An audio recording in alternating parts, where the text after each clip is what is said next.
Another year, another Call of Duty. If you're anything like me, you'll probably agree that this series has gotten pretty stale over the years. While I considered myself a big fan of many of its earlier entries, the last few have done nothing to reignite that spark, and I expected just as much from Infinite Warfare. With the lowest of expectations, I loaded up the game anticipating another ho-hum experience of meaningless explosions and generic action.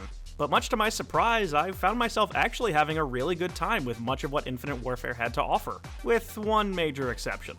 Infinite Warfare's campaign is easily the best the series has had in the last 4 years. While the narrative is by no means groundbreaking and the villains aren't fleshed out much, it does manage to have some genuine character to it with some well-written dialogue. Unlike more recent Call of Duty titles, Infinite Warfare actually finds the time to give those you fight beside some actual development. And while they never reach the status of a soap or Price, you'll at least care a bit about what happens to your squad mates. Where the campaign really shines though is in how different it feels than previous entries in the series. To start, while the missions are still linear in nature, you're given the ability to choose the order in which you embark on them, ranging from stealth missions aboard enemy warships to full-blown dogfights against ace pilots. These flying bits are a bit simple in terms of control and can definitely feel repetitive over time if not spaced out, but they offer cool areas to fly around in and break up the on-foot action nicely. The core shooting feels pretty much the same as it always has, but the action is constantly broken up with new abilities to mess around with and low-gravity encounters in asteroid fields and outside of space stations. It certainly still feels like a Call of Duty game, but the campaign has enough fresh ideas and good characters to make it one of the better reasons to play Infinite Warfare.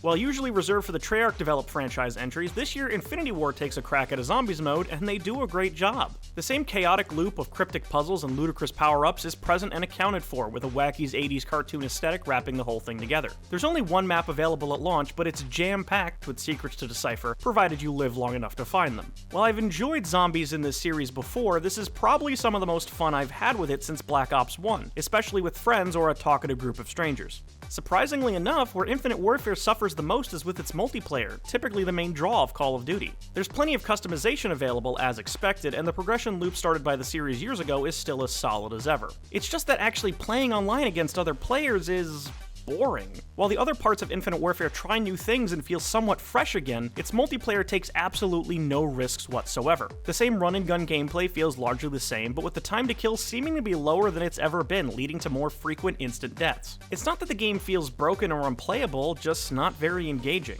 You might feel different if you haven't touched the series in a while and are jumping back in with Infinite Warfare, but for me, it's just not much of a draw anymore.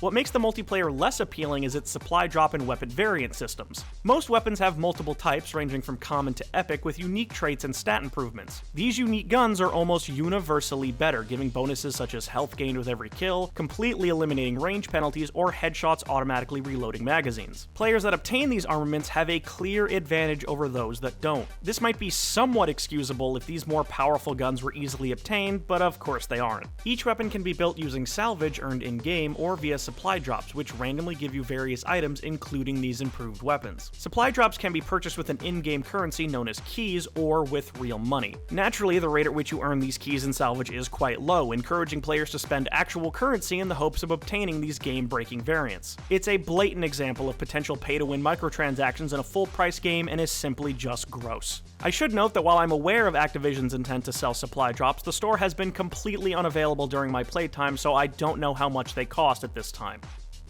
I am shocked I ended up enjoying Infinite Warfare as much as I did. The campaign does a really good job of adhering to the series' established formula, while also adding and tweaking things to make it feel fresh again, and the zombies mode is just a lot of fun with a charming style. The multiplayer, though, really drags the package down by offering the same gameplay we've had for years now, which is just unexciting at this point, while also adding a crappy pay-to-win supply drop system that hurts the package overall. 2/3 of this game is really worth experiencing, so if you just want to see what Call of Duty did new this year, then I'd recommend it highly as a rental. But if you have a group of friends that you know you're going to be playing zombies with in the long run, then maybe consider a purchase. Call of Duty Infinite Warfare gets a 7 out of 10.